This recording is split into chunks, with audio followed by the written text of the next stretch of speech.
Aí, galera, Paulo Sérgio, tetracampeão no mundo, quero convidar vocês para o programa do meu amigo Alessandro, Fôlego para Boleiros, um programa que vai te ajudar nos seus treinamentos, vai te ajudar a ficar em forma. Olha, é um parceiraço, ele tem me ajudado aí, já fomos campeões juntos aí pelo Interclubes. Participem aí, valeu, valeu.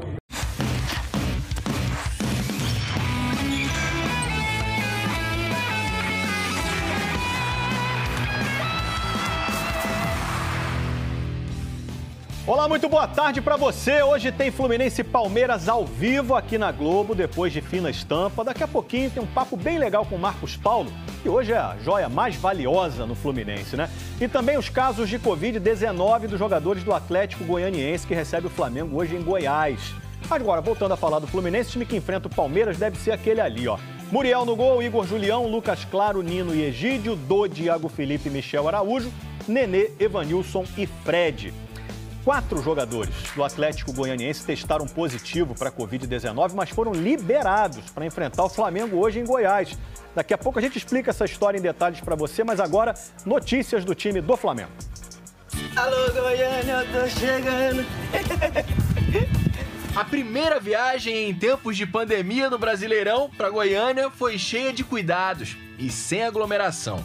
O Flamengo segue viajando em voos fretados, como ano passado, mas agora nos hotéis os jogadores vão ficar em quartos individuais, onde vão fazer até algumas refeições isolados. Quanta diferença daqueles tempos em que cada embarque tinha excesso de carinho e a multidão que ficava no Rio empurrava o Flamengo para cima dos times que esperavam o visitante mais temido do Brasileirão. No ano passado, o Flamengo teve 65% de aproveitamento fora de casa. Longe do Rio, nasceram momentos inesquecíveis, como a bicicleta do Arrascaeta, e os 37 pontos que o time de Jorge Jesus conseguiu fora colocariam o Flamengo na frente dos 4 rebaixados. Por causa da pandemia, ainda não vai ser dessa vez que Domenech Torren vai ver de perto a força da torcida do Flamengo fora do Rio. Mas pelo menos ele ganhou mais uma opção na montagem do time para tentar a primeira vitória pelo novo clube.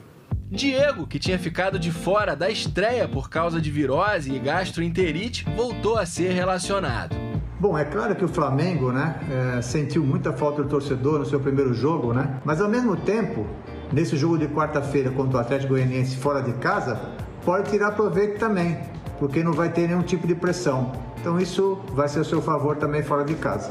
E a turma de Goiânia mostrou na chegada ao hotel que o Flamengo pode até estar isolado, mas nunca está sozinho. Em torcedor por onde vai o Flamengo, né? E seguimos mostrando aqui no Globo Esporte, gente, a paixão de algumas vítimas da Covid-19 pelo futebol. É uma forma de homenagear esses torcedores, né? Hoje é a vez do rubro-negro Rodrigo.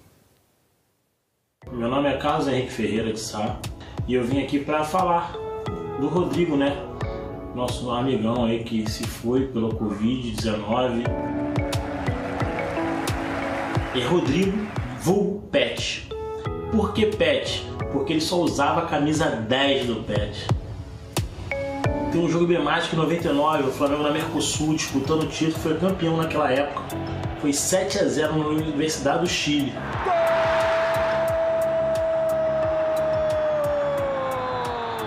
É do Flamengo! Ele contava assim, se o Flamengo fizer o 7º, eu deito aqui na arquibancada. E a arquibancada era de cimento.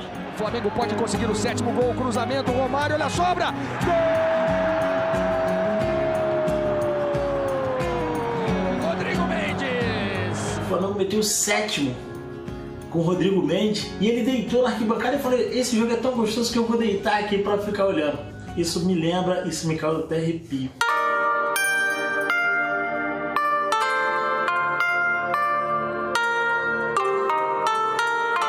Eu lembro pela Libertadores, agora, em 2019, quando o Gabigol meteu o 2º gol, e eu só lembro de uma coisa, o meu primeiro abraço foi do Rodrigo, do Pet.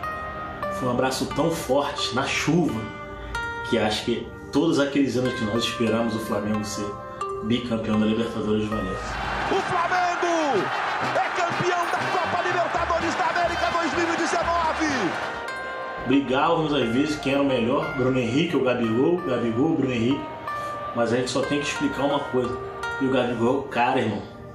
Eu tinha que falar isso pra você, Rodrigo. O Gabigol, o cara, meteu 2, parceiro. Na final da Libertadores. Isso aí vai fazer muita falta. Você reclamando comigo que gostava mais do Bruno Henrique ou gostava mais do Gabigol. O perfil do Rodrigo está no Memorial Inumeráveis, site que compartilha depoimentos e presta homenagem às vítimas da Covid-19.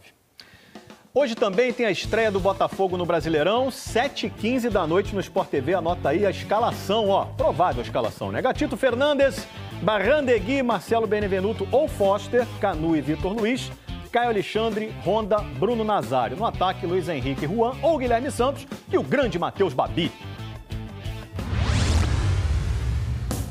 Já são 11 anos vestindo essa camisa. Oi, meu filho, eu fico muito feliz do seu sonho de um menino de 5 anos de idade ter tornado realidade. Meu pai largou trabalho, minha mãe também, para poder me levar no treino, para poder me levar a algum jogo. Sempre abdicaram de tudo para eu estar aqui hoje. O novo contrato do zagueiro Ricardo Graça é até o fim de 2023. Amanhã, contra o Sport, ele está confirmado na zaga, ao lado do Castan. Enquanto o Ricardo, aos 23 anos, já passou de uma década de clube, alguns jogadores começaram a escrever suas histórias no Vasco agora, durante a pandemia.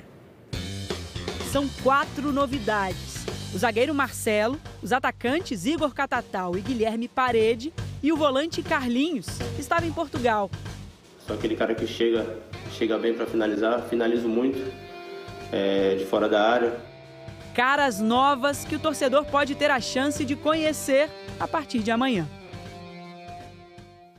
Já já o que dizem CBF, Flamengo e especialistas sobre os 4 jogadores do Atlético Goianiense que testaram positivo para a Covid-19 e foram liberados para o jogo de hoje.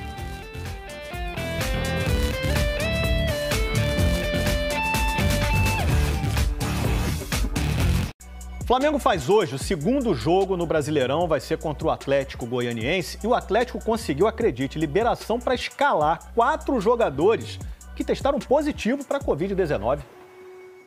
O Atlético conseguiu a reviravolta tarde da noite de ontem.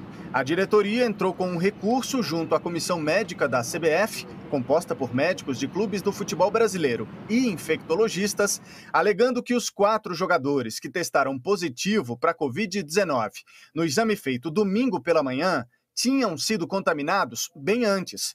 De acordo com o clube, eles já teriam cumprido o protocolo de quarentena e não teriam mais potencial de transmissão da doença. Mas todos vinham treinando normalmente até ontem, ou seja, tiveram contato com outros jogadores depois do teste. Nós discutimos em grupo, juntamente com a equipe de infectologista de renome, que trouxe toda a segurança de que, respeitado o tempo de isolamento, esse atleta, mesmo apresentando teste de PCR positivo, ele não teria potencial de contaminação.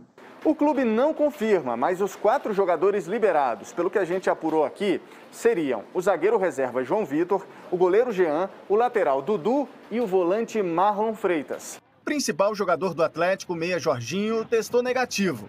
Ele voltou a treinar na semana passada, depois de alguns dias afastado. Mas o clube preferiu não informar se foi por suspeita de Covid-19.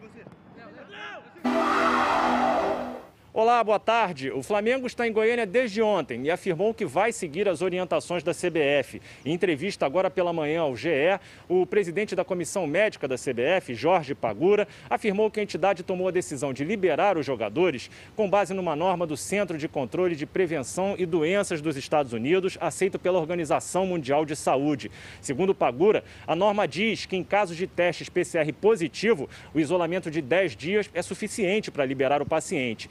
Pagura lembrou que houve um caso semelhante no Oeste, que disputa a Série B e que o jogador infectado foi liberado com base nos mesmos critérios.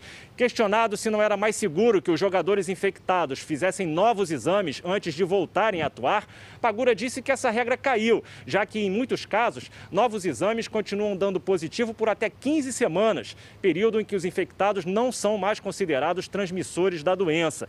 Mas a falta de informações sobre o protocolo utilizado pelo Atlético Goianiense com os jogadores infectados levou o infectologista Alberto Chebabo a levantar uma questão. A gente não sabe como é que foi a evolução desses jogadores, se eles estão assintomáticos, se foi só um resultado positivo, há quanto tempo esse resultado está positivo, se esses jogadores, nesse período, né, que eles estão positivos, se eles treinaram, né, com outros jogadores, se eles foram colocados em isolamento, né, para diminuir o risco de contaminação desses outros jogadores. Então, todas essas questões elas devem ser respondidas para a gente poder saber se existe segurança ou não para o retorno desses jogadores.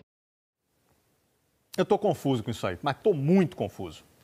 Hoje o Botafogo estreia no Brasileirão contra o Bragantino, jogo em São Paulo, e nós conversamos com o ex-goleiro Jefferson, que é um dos maiores da história do clube, exemplo de sucesso no futebol brasileiro, onde há pouco espaço, né, para goleiros negros. Café e futebol. Não nasceram em terras brasileiras, mas por aqui encontraram um solo fértil para se espalharem como riqueza nativa. Um Brasil de grãos e craques pretos. Descendentes de escravos africanos que sofreram nas lavouras, hoje brilham nos gramados. Um negro decidiu inverter esse caminho. Aposentado do futebol, o goleiro Jefferson tomou o rumo dos cafezais como um símbolo dos novos tempos.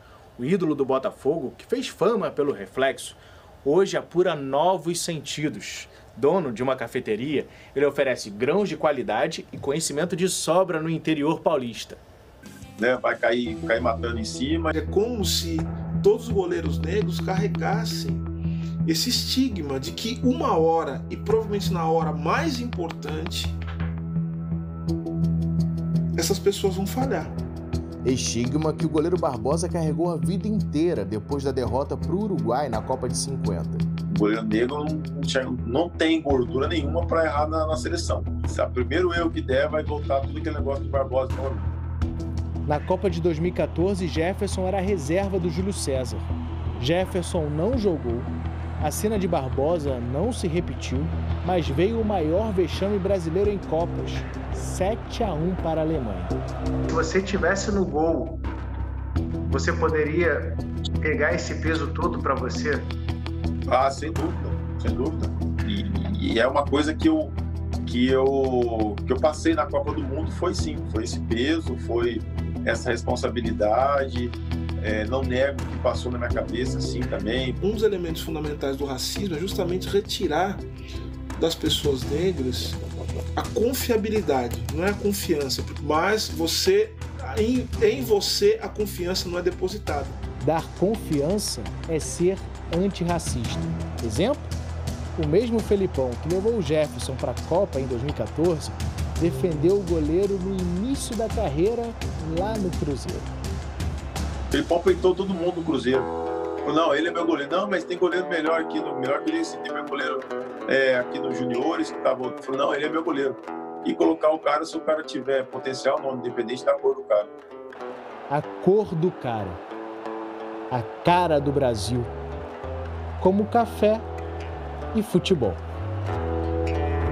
Grande Jefferson. Depois do intervalo tem momento Mundo Animal na NBA. E também papo com o garoto tricolor, Marcos Paulo, 19 aninhos só, joia mais cara do Fluminense atualmente.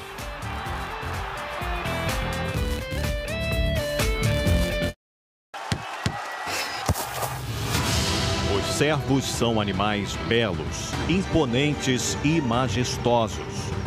A marca registrada do cervo macho é a galhada na cabeça. Quando ameaçado, o cervo pode dar cabeçadas para se defender. A relação do homem com o cervo remonta à antiguidade, quando o animal era caçado para alimentar nossos antepassados. Hoje ainda é caça em alguns países, mas também virou símbolo de equipes esportivas como Milwaukee Bucks. Os Cervos de Milwaukee. Na NBA, o principal jogador dos Cervos de Milwaukee é o Giannis Antetokounmpo. E ele agiu como um Servo diante do alemão Mo Wagner do Washington Wizards. Acabou expulso. Menos mal que, mesmo assim, os servos de Milwaukee derrotaram os magos de Washington. Depois, o Antetokounmpo disse que gostaria de voltar no tempo para não dar essa cabeçada. Pois é, Giannis, deixa isso aí só para os servos, tá? Olha aí a tabela da Série B. Cruzeiro com 0 ponto em 2 jogos. E tá comemorando, sabe por quê? Venceu as 2 partidas. Como é que pode isso? Bom, Cruzeiro começou a segundona com 6 pontos negativos, punição que recebeu da FIFA por uma dívida. Aí ganhou na estreia. E ontem já zerou na tabela. Esse aí foi o belo gol do Vagninho pro Guarani. O Regis empatou. De pênalti, Marcelo Moreno fez 2-1. Aí o Didi empatou de novo. E o Léo fechou o jogo em 3-2. O Cruzeiro tá zerado na Série B? O clube postou nas redes sociais. Tá pago. Agora começou, hein? São mais 36 rodadas para pontuar e voltar para a primeira divisão. Hoje tem Fluminense e Palmeiras, anota aí, 9h30 da noite, ao vivo aqui na Globo. E esse é um jogo que traz ótimas recordações para uma promessa criada em Xerém, ó. Tempo. Não dá para voltar, não dá para avançar, não dá para parar. O mundo muda, a gente muda. É transformação e maturação. Marcos Paulo! Marcos Paulo! Marcos Paulo! Estrear tão rápido, tão jovem. Feito em casa, o garoto da casa brilha! Decidi jogos de Sul-Americana, brasileiro. Que fase do menino! 19 anos, a lista de memórias não é das mais longas, mas está sendo preenchida. A gente estava passando um momento muito difícil e um jogo que a gente precisava ganhar de qualquer forma e eu consegui fazer aquele gol. O gol mais bonito da minha carreira até hoje. Tem gente que acha que foi sem querer. Todo mundo fala isso, né? Alguns depois que vê o vídeo, vê direitinho o vídeo, sabe que eu fui chutar, que meu pé tá certinho virado. E aonde eu tentei botar a bola não tinha ninguém, dá pra ver que não é mentira minha. Gol de verdade, que ajudou o time a afastar o risco de rebaixamento no Brasileirão do ano passado. Foi contra o Palmeiras, mesmo adversário de hoje à noite no Maracanã. O Marcos Paulo é que tá diferente. As chances como titular aumentaram. São 51 jogos e 11 gols marcados em 2 temporadas. Pouco a pouco, ele evolui, vira realidade no Fluminense. Subi como promessa, sem saber se vingaria, se não vingaria.